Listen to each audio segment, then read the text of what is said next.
What is good, YouTube? It's your friendly neighborhood gamer, game design student playing video games. It's your boy Bass,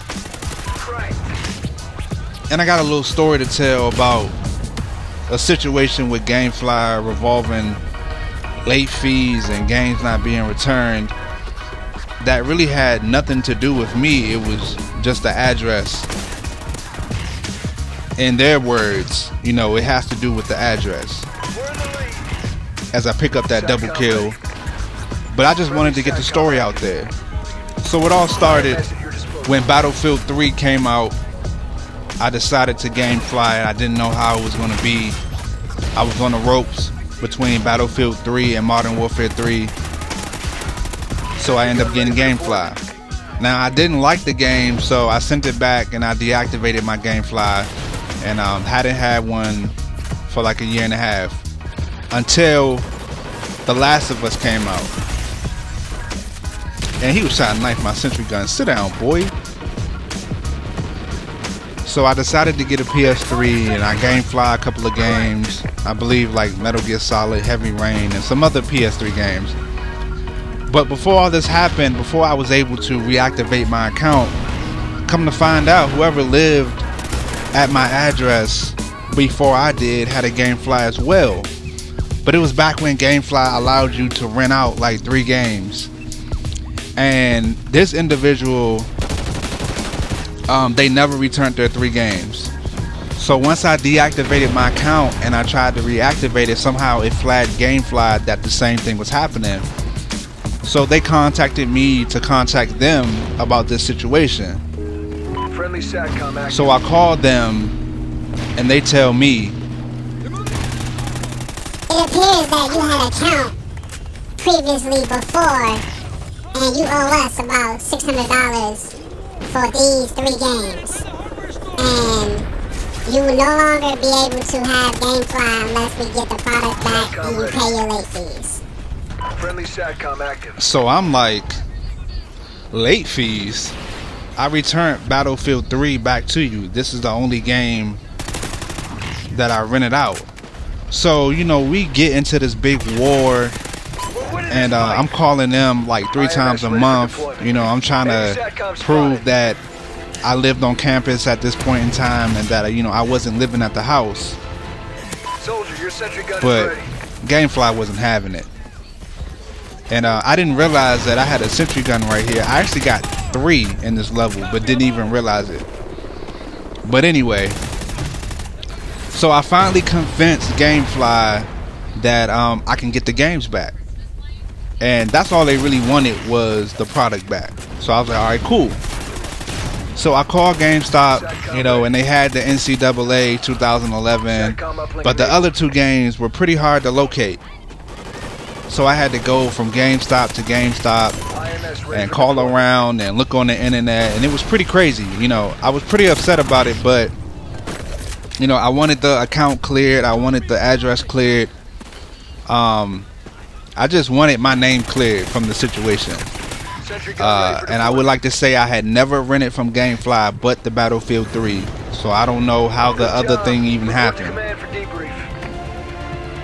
So once I located all the games, I contacted GameFly and I asked them to send me out the sleeves that they put the games in when they mail them, I guess, to members. But they told me no, because technically I'm not a member. So I was like, alright, cool. So I had to go down to the post office, put insurance on these 3 games to make sure that nothing happened to them.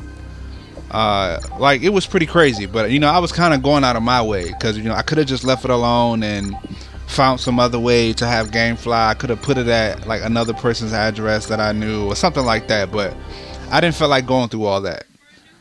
I decided to, I guess, handle it the way that, you know, I chose best to handle it. So once GameFly got their games back, I called them up and, you know, I tried to reactivate my account. The Last of Us was like right around the corner, like 2 weeks away. And they still told me. Well, according to, you know, our information, you still owe about $450 worth of late fees. And I was like, late fees? Why should I have to pay for a account that I didn't even open? And their reply was, well, we don't really go by the name or the email, we go by the address. And right now, your address has been flagged. And we will no longer send you any more games until this issue is handled. so at this time, I pretty much just hung up the phone. I was like, okay, well, they have their games. I'm not paying them $450 for an account that I didn't even open. So I called GameFly back again, and I convinced them to just waive the charges. And, you know, I kind of wanted to start fresh. And they did it. And I was really surprised. You know, I called like probably 10 times within like a 4-month span. And whoever I talked to that day was really understanding, and they really saw that, you know, I had went out my way. So I would like to thank that person. I forgot her name, but, you know, like, she really looked out for me that day. But in the end, the bigger reason for this video is, don't try to hustle GameFly, because you'll end up messing it up for somebody else. You know, whether you live in an apartment, a house, a dorm room, like, it doesn't matter. Like, don't try to hustle GameFly, because in the end, you're just going to hurt somebody else. You know, just because you want to get some games free or whatever, or you don't want to pay a bill, or you want to, you know, do something fake or phony. I mean, just be real about yours. And to some people, this is okay. You know, honestly, if you can't afford it, don't buy it. Don't steal it. But a lot of people don't think this way. That's pretty much my whole story about the situation. Everything is, you know, straight with GameFly. I'm able to rent out and everything and have fun. I will be having my Xbox One sometime this week. I will be putting up videos for Killer Instinct and Battlefield 4 and Call of Duty Ghosts. I'm gonna just do my impressions on what I think about the games. But I'm definitely get Dead Rising and Killer Instinct. Those are the two games that I really want, and I really want to play through. I love the Dead Rising series. Besides those little, not really DLCs, I really didn't like them, but Dead Rising 2 was fun. And then this next installment, you know, is going to be even better, because you can make your own guns, and, you know, it has that comical feel to it. So I will be putting up videos for that. And if this video has helped you out in any type of way, definitely hit that like button. Subscribe to me for more videos. Again, I will be putting up Xbox One content as soon as I get it. This is your boy Bass. Be easy.